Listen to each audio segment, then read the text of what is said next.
क्या होगा जब हमारे इंटरनेशनल स्पेस स्टेशन को समुद्र में किसी अलग थलग हिस्से पर पटक दिया जाएगा। तो इसके परिणामों को हम आज जानने की कोशिश करेंगे। क्या हो सकता है अगर ऐसा किया जाए और ऐसा क्यों किया जा रहा है। नमस्कार दोस्तों, स्वागत है आपका हमारे चैनल परचम IAS पे। जैसा कि आप जानते हैं, हम यहाँ डेली करंट अफेयर्स पढ़ते हैं। तो ऐसे ही अभी वर्तमान में एक खबर हमें मिली है कि महासागर में गिराया जाएगा इंटरनेशनल स्पेस स्टेशन। नासा ने क्यों लिया ये फैसला, वजह आपको कर देगी हैरान।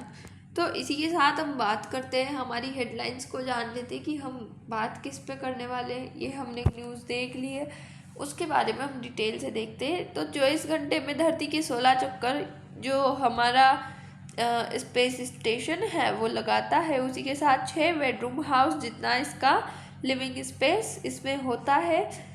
ये एक अंतरिक्ष यान है। यहाँ पे विभिन्न देशों के जो अनुसंधान होते हैं वो वहाँ पे जाके रिसर्च करते हैं। इंटरनेशनल स्पेस स्टेशन में जिम भी है, मतलब वहाँ पे हेल्थ बनाने के लिए, बॉडी बनाने के लिए जिम को भी जो है सिचुएटेड किया गया है। तो क्या वहाँ पे मानव जीवन संभव है कि ऐसा क्यों हो रहा है। तो जैसे कि आप जानते हैं कि स्पेस स्टेशन एक ऐसी संस्था होती है जहाँ पे विभिन्न देश जो है अपने अनुसंधान के कार्य करते हैं, नई नई खोजें करते हैं उस पर्टिकुलर स्पेस में जाके। क्योंकि हम जानते हैं स्पेस में जो है गुरुत्वाकर्षण बल नहीं होता, तो वहाँ पे लोग उड़ने लग जाते हैं। तो उसके अकॉर्डिंग, उसको नज़र रखते हुए एक स्पेस स्टेशन का निर्माण जो है कर रखा है। इसमें विश्व भर के देश है जो भी जिनके अमेरिका वालों के साथ ISS, क्योंकि उनका ही है तो इसके साथ रिश्ते अच्छे हैं, वो देश यहाँ पे जाके अच्छे से जो है एकता से रिसर्च करते हैं और बहुत सारी नई नई खोजें करके दुनिया के सामने लेके आते हैं। इंटरनेशनल स्पेस स्टेशन की बात करिए तो ये एक फुटबॉल ग्राउंड के आकार की लेबोरेटरी वजन होती है, जिसका वजन 430 टन से अधिक और धरती से लगभग 400 किलोमीटर की ऊंचाई 28,000 किलोमीटर प्रति घंटे की रफ्तार से घूम रही इस लेबोरेटरी को हम इंटरनेशनल स्पेस कहते हैं। हालांकि कहने का तात्पर्य थोड़ा अलग है, पर स्पेस स्टेशन की परिभाषा यही हो सकती है कि एक फुटबॉल ग्राउंड की लेबोरेटरी के समान होता है ये। इसका वेटेज की बात करें तो 430 टन से अधिक होता है और धरती से लगभग 400 किलोमीटर की ऊंचाई इसकी मापी गई है। 28,000 किलोमीटर प्रति घंटे की रफ्तार से ये पृथ्वी के चारों ओर घूमता है, पृथ्वी की कक्षा में घूमता है, ताकि पृथ्वी के अलावा जो हमारे सौर मंडल में अन्य ग्रह हैं उन पे जीवन के बारे में या फिर किसी और चीज़ के बारे में हम जानकारी प्राप्त कर सकते हैं। इसी के साथ बात करें तो इसकी जो इंटरनेशनल स्पेस स्टेशन है इसकी लॉन्चिंग 1998 में की गई। अब तक 26 देशों के 280 से ज़्यादा एस्ट्रोनॉट ISS का दौरा कर चुके हैं। वर्तमान की बात करें तो नासा अब इसे प्रशांत महासागर में गिराने की तैयारी कर रहा है। तो जैसा कि हम जानते हैं कि नासा इसे समुद्र में गिराने की तैयारी कर रहा है, तो ऐसा क्यों कर रहा है, क्या कारण है, इनके ऊपर हम बात करते हैं। तो क्या कारण है इसे गिराने के। तो ISS के प्राइमरी स्ट्रक्चर जैसे मॉड्यूल, ट्रस और रेडिएटर खराब हो रहे हैं और 2030 के बाद इसका संचालन काफ़ी जोखिम भरा व महंगा होता जाएगा। कई विकल्पों पर विचार करने के बाद इसे महासागर के पॉइंट नीमो में गिराने का फैसला किया गया है। अब आप देख रहे हो कि प्रशांत महासागर बहुत बड़ा महासागर है। इसके अंतर्गत अगर बात करें हम तो भारत, चाइना इसी के अंदर सिचुएटेड है और इसका जो एक पॉइंट है नीमो पॉइंट, उसमें ये गिराने का फैसला किया जा रहा है। तो नीमो पॉइंट क्या है इसको हम जानते हैं। क्या अगर नीमो पॉइंट पे ये जो स्पेस स्टेशन है ये गिरेगा तो वहाँ के जीवों को नुकसान नहीं होगा, वहाँ की जलवायु, वहाँ के लोगों को परेशानी नहीं होगी। तो इन सबको देखते हैं तो पॉइंट नीमो दक्षिणी प्रशांत महासागर का एक क्षेत्र है जो पृथ्वी का सबसे एकांत स्थान माना जाता है। अब हम बात करें तो प्रशांत महासागर कुछ इस तरीके से सिचुएटेड है। तो ये दक्षिण वाला एरिया इधर होता है, आप जानते हैं। तो जो ये नीचे वाला एरिया है इसका, इसमें ये माना जाता है। इंसान तो छोड़िए, यहाँ पे पक्षी भी अपने जो है पंख नहीं फड़फड़ाते। तो ये एक एकांत जो जगह है, यहाँ पे ना तो जल जीव होते हैं, ना कुछ यहाँ पे जीवन संभव है, ना बैक्टीरियाज वगैरह होते होंगे, पर इसका कोई आइडिया नहीं है। तो इस जगह को जो है एकदम एग्जैक्ट माना गया है स्पेस स्टेशन को गिराने के लिए। न्यूजीलैंड के ईस्ट कोस्ट से 3000 मील और अंटार्कटिका से 2000 मील दूर ये जगह लंबे वक्त के रिटायर हो चुके सैटेलाइट और अंतरिक्ष यानों की कब्र का बनी हुई है। इसके अंतर्गत बहुत सारे देश हैं जो अपने अपने विमानों को डालते हैं इसमें। तो ये एक तरीके से कब्र बनी हुई है। जिस तरह कब्र में किसी भी आदमी को दफनाए जाते हैं अलग अलग खोद के, उसी प्रकार इसमें बहुत सारे गैजेट्स हैं वो डाले गए हैं, और इसको भी डालने का जो है प्रक्रिया जारी है। ISS का संचालन, तो बात करें इसका संचालन नासा, रोसकॉस्मोस, ISS और जैक्सेस और कनाडाई अंतरिक्ष एजेंसियां करती है। अब इसको डिऑर्बिट करने की जिम्मेदारी भी इन संस्थाओं की ही है, जिसमें नासा, रेस्कोमोसस, ये विभिन्न प्रकार की संस्थाएं शामिल है।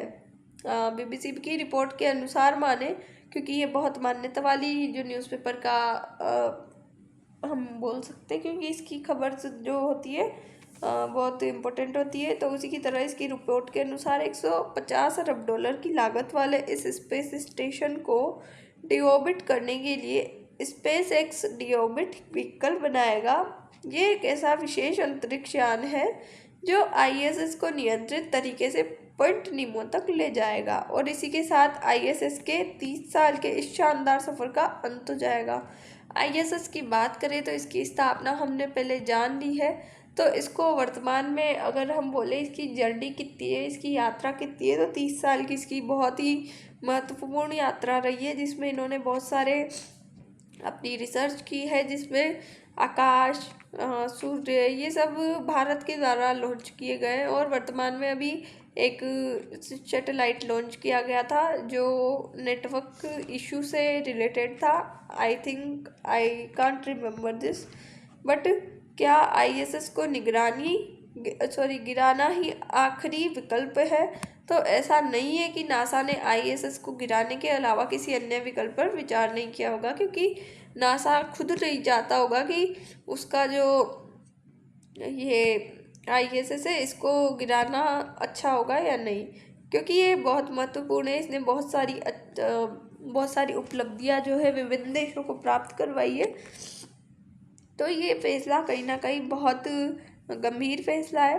पहला विचार इसी बात पर किया गया था कि इसे अधिक ऊंचाई की कक्षा में धकेल दिया जाए, जिससे ये ऐतिहासिक अवशेष के रूप में हमेशा के लिए बना रहे, मतलब इसके अवशेष हमेशा के लिए बने रहे। ISS जहाँ है वहाँ उस पर अंतरिक्ष में किसी मलबे से टकराने का खतरा 50 साल में एक बार का है। मतलब ये करने का मुख्य कारण ये है कि 50 साल में एक बार ये किसी मलबे से जो है टकरा सकता है, इसका खतरा है। लेकिन अधिकांश ऊंचाई पर ले जाने से ये 4 साल में एक बार या उससे अधिक भी हो सकता है। तो इसी कारण हमारे जो वैज्ञानिक है उनको कहीं ना कहीं अपने रिसर्च करने में प्रॉब्लम होगी, क्योंकि वो ज़्यादा ऊपर नहीं जा पाएंगे। तो रिसर्च कैसे करेंगे, एक ही जगह पे कहाँ तक करे जाएंगे, एक ही चीज़ को बार बार थोड़ी ना दे रहेंगे। तो इस वजह से इसको ऐसे बताया गया है। CNS की रिपोर्ट की माने तो इस बात पर भी विचार किया गया कि ISS को उसकी कक्षा में ही विघटित कर दिया जाए और फिर इसे वापस लगाकर म्यूजियम या रिसर्च के लिए रखा जाए। ऐसा हमारे जो बहुत मुख्य रिपोर्टों के अनुसार हमें पता चलता है कि ये म्यूज़ियम में रखने के लिए इसको जो है बातचीत चली, पर ये लगभग असंभव था। तो ये असंभव क्यों था, क्या कारण थे इसके? तो इसमें अत्यधिक फंड और एस्ट्रोनॉट की जान जोखिम में डालने जैसे फैसले लेने पड़ते हैं, और इसी कारण ये फैसला टाल दिया गया। इसकी जगह डीऑर्बिट के बाद जलने से बचे हुए टुकड़ों को एकत्र करने का प्लान बनाया गया। मतलब अगर आपको जो है इन्हें म्यूज़ियम में रखना है, प्रदर्शित करना है, तो इसको एक बार ये जले हुए टुकड़े इनको आप इकट्ठे करके वहाँ पे रख सकते हैं। ऐसे विचार यहाँ पे किए गए। क्या अब नहीं रहेगा कोई स्पेस स्टेशन? अगर स्पेस स्टेशन नहीं होगा तो लोग रिसर्च कहाँ पे करेंगे? ये सवाल सबके मन में आ रहा होगा। तो इंटरनेशनल स्पेस स्टेशन एक जगह है जहाँ पूरी दुनिया के एस्ट्रोनॉट जाकर माइक्रोग्रेविटी में रिसर्च करते हैं। वहाँ पे रिसर्च करना बहुत मुश्किल है, पर इसको बहुत से जो वैज्ञानिक है, एस्ट्रोनॉट है, उन्होंने संभव किया है। ये बहुत बड़ी उपलब्धि की बात है। लेकिन ऐसा भी नहीं है कि इसके गिराए जाने के बाद कोई स्पेस स्टेशन नहीं रहेगा। मतलब ऐसा नहीं कि पूरी दुनिया इसी के ऊपर चल रही है। बहुत से स्पेस स्टेशन है जो कि इसके बाद भी अवेलेबल होंगे। तो नासा इसके लिए प्रयास करता है कि वो अब निजी कंपनियों के स्पेस स्टेशन को डिमांड के अनुसार इस्तेमाल करेगा, और जो एक्सियोम स्पेस, ब्लू ओरिजिन और वायेजर जैसी निजी कंपनियां इसी दिशा में काम कर रही है। ये सब हमें जो है देखने को मिलता है। उसी के साथ विश्व के दोनों देशों को देखें तो, मतलब विश्व के विभिन्न देशों को देखें, उनके कॉन्टेक्स्ट में देखें तो चाइना की बात करें तो चाइना दुनिया का एकमात्र देश है जिसके पास अभी वर्किंग स्पेस स्टेशन तियांगोंग है, ये कार्यरत है।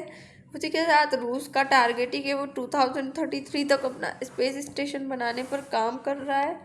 तो कहीं ना कहीं भारत रूस का पक्का फ्रेंड है, तो वो भी 2035 तक रूस की हेल्प लेके कैसे भी करके 35 तक अपना स्पेस स्टेशन बनाने का लक्ष्य रख रहा है। हम जानते हैं अमेरिका एक महाशक्ति है, तो उसका पर्सनल स्पेस स्टेशन होना कोई बड़ी बात नहीं है। इंटरनेशनल स्पेस स्टेशन नासा के गिरने से क्या प्रभाव पड़ेंगे? तो धरती पर गिराए जाने की दौरान ही ISS का अधिकांश हिस्सा जलकर राख हो जाएगा और पॉइंट नीमो की गहराई में हमेशा के लिए दफन हो जाएगा।